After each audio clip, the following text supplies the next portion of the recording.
Assalamualaikum warahmatullahi wabarakatuh. Sahabat beriman yang dirahmati Allah, pernahkah terbayang dalam benak Anda bagaimana rasanya melihat langsung benda-benda yang pernah disentuh oleh tangan mulia para nabi? Bayangkan getaran hati saat menatap pedang yang digunakan Rasulullah untuk menegakkan tauhid, atau merindingnya kulit saat mengetahui bahwa bangkai kereta tempur Firaun yang tenggelam ribuan tahun lalu ternyata masih ada di dasar Laut Merah. Sejarah Islam bukanlah dongeng pengantar tidur, melainkan jejak nyata perjuangan manusia-manusia pilihan yang pernah menapak di bumi ini. Bukti-bukti fisik peninggalan mereka kini tersebar di berbagai penjuru dunia, seolah Allah sengaja menjaganya agar kita, umat di akhir zaman ini, semakin tebal keimanannya. Dari pegunungan bersalju di Turki, dasar laut yang gelap, hingga dataran tinggi Ethiopia yang tersembunyi, artefak-artefak suci ini menyimpan rahasia besar yang menggemparkan dunia sains dan arkeologi. Apakah benar bahtera Nabi Nuh masih utuh di atas gunung? Di manakah tongkat Nabi Musa yang membelah lautan itu kini berada? Simak ulasan mendalam ini hingga tuntas, karena setiap detiknya akan membawa Anda menyelami kebesaran Allah melalui jejak para utusannya yang masih tersisa hingga hari ini. Sahabat beriman, mari kita mulai perjalanan spiritual ini dengan menelusuri jejak sang kekasih Allah, Nabi Muhammad SAW. Di sebuah museum yang megah di Istanbul, Turki, tersimpan sebuah senjata yang memancarkan aura kewibawaan luar biasa. Benda itu adalah pedang Al-Ma'thur. Ini bukan sembarang senjata, melainkan salah satu dari 9 pedang yang diketahui pernah dimiliki oleh Rasulullah. Pedang ini memiliki nilai historis dan emosional yang sangat tinggi, karena merupakan peninggalan dari ayahanda beliau, Abdullah bin Abdul Muthalib. Rasulullah mewarisi pedang ini ketika beliau masih remaja, berusia sekitar 15 tahun, jauh sebelum beliau menerima wahyu pertama di Gua Hira. Bayangkan, pedang ini telah menemani masa muda Nabi hingga masa kenabiannya.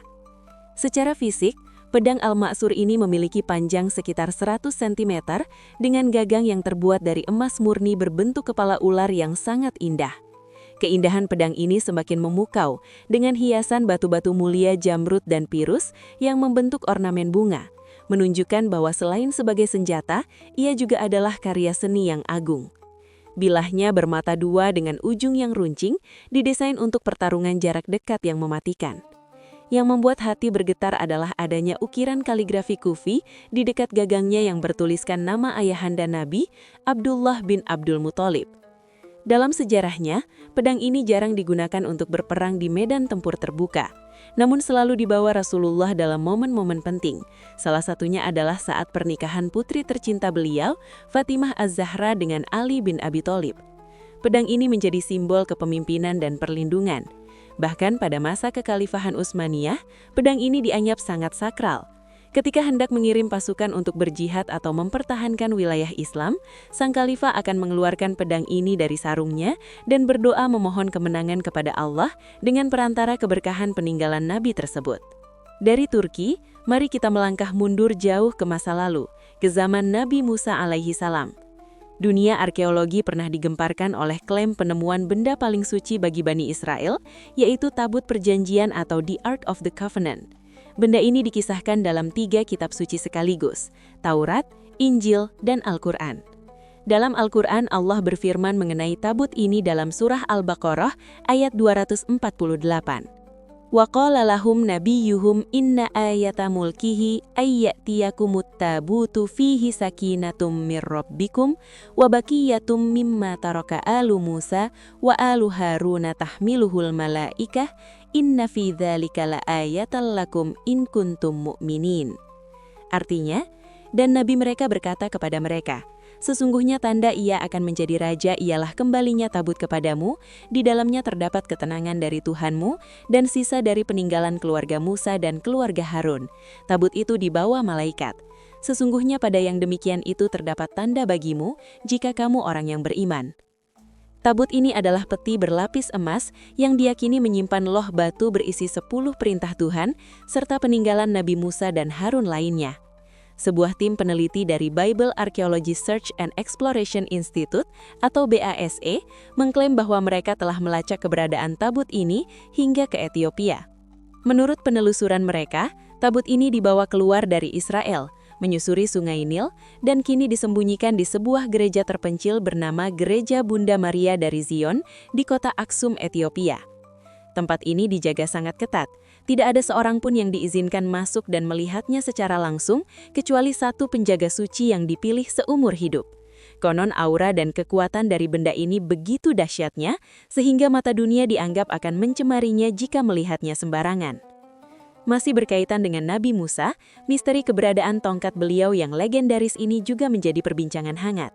Tongkat inilah yang atas izin Allah berubah menjadi ular besar yang menelan ular-ular penyihir Fir'aun, dan tongkat ini pula yang membelah Lautan Merah.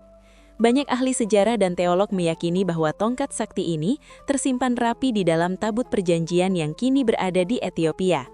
Jika klaim ini benar, maka Ethiopia menyimpan 2 pusaka terbesar dalam sejarah kenabian Bani Israel.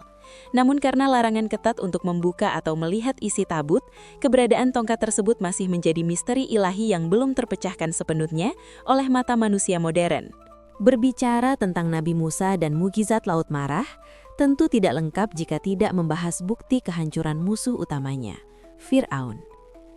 Pada tahun 1988, seorang arkeolog bernama Ron Wyatt membuat klaim yang mengejutkan dunia. Ia menyelam ke dasar Laut Merah dan menemukan bangkai-bangkai roda kereta tempur kuno yang berlapis emas. Struktur roda tersebut sangat khas dengan kereta perang Mesir kuno. Tidak hanya itu, di sekitar lokasi penemuan roda-roda tersebut, ditemukan pula tulang belulang manusia dan kuda yang berserakan. Uji karbon dan penelitian mendalam yang dilakukan, termasuk dukungan data dari Stockholm University, menunjukkan bahwa usia tulang dan artefak tersebut sekitar 3.500 tahun, yang sangat cocok dengan periode eksodus Nabi Musa dan Bani Israel meninggalkan Mesir. Penemuan ini seolah menjadi pembenaran ilmiah atas firman Allah dalam surah Yunus ayat 92 tentang diselamatkannya jasad Fir'aun sebagai pelajaran. فَالْيَوْمَ نُنَجِّيكَ بِبَدَنِكَ لِتَكُونَ لِمَنْ خَلْفَكَ آيَةً وَإِنَّ كَثِيرًا مِنَ النَّاسِ عَنْ آيَاتِنَا لَغَافِلُونَ.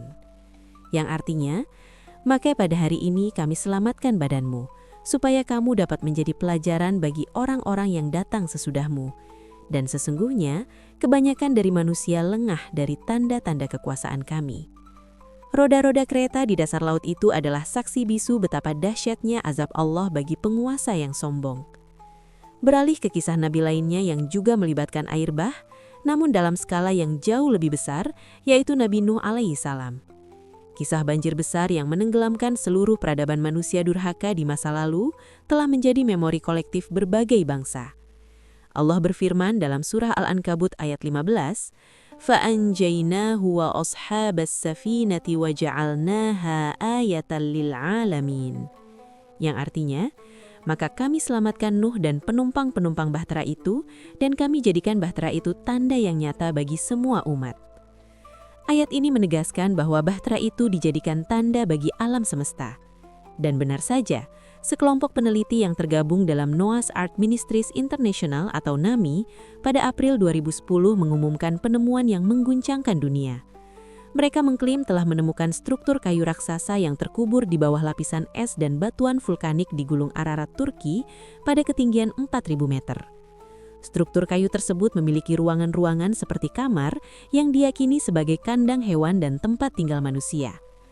Uji penanggalan karbon menunjukkan kayu tersebut berusia sekitar 4.800 tahun, sangat mendekati perkiraan waktu terjadinya banjir besar Nabi Nuh. Keyakinan mereka mencapai 99,9% bahwa inilah sisa-sisa bahtera legendaris tersebut. Penemuan ini menjadi bukti nyata bahwa janji Allah untuk menyelamatkan orang-orang beriman itu pasti, dan azab bagi para pendusta agama juga pasti. Kita kembali ke masa yang lebih dekat dengan sejarah Islam, namun mundur sedikit ke era kejayaan Bani Israel di bawah pimpinan Nabi Daud alaihi salam. Para arkeolog di Yerusalem telah melakukan penggalian di sebuah situs bernama Hirbet Kiafa, sekitar 30 km dari Yerusalem. Di sana, mereka menemukan reruntuhan bangunan megah yang diyakini sebagai istana atau benteng dari masa Raja Daud, King David. Lokasi ini sangat strategis karena menghadap lembah Elah, tempat di mana duel legendaris antara Daud yang masih muda melawan jasad raksasa Jalut atau Goliat terjadi.